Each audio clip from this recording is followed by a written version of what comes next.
দেশি নায়িকা নিচ্ছে। আমার ক্ষেত্রে এরকম নয়, আমাদের দেশে অনেক ট্যালেন্টেড অভিনেত্রী আছেন, অনেক নায়িকা আছেন ভালো ভালো। আমার সিনেমা তো একদম আমাদের দেশি নায়িকা থাকবে। ও মাই গড, রায়হান রাফি এবার মুখ খুললেন তুফান সিনেমার নায়িকাকে নিয়ে। কে হবেন তুফান সিনেমার নায়িকা?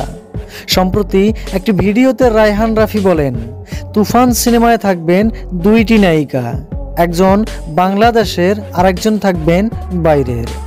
রায়হান রাফি আরও বলেন, বাংলাদেশে অনেক ট্যালেন্টেড নায়িকা আছে, আমি তাদেরকে কাজে লাগাতে চাই, তবে কি হবেন সাকিবের নায়িকা বাংলাদেশ থেকে।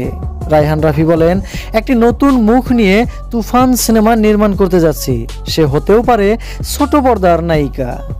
আমার ক্ষেত্রে এরকম নয়, আমাদের দেশে অনেক ট্যালেন্টেড অভিনেত্রী আছেন, অনেক নায়িকা আছেন ভালো ভালো।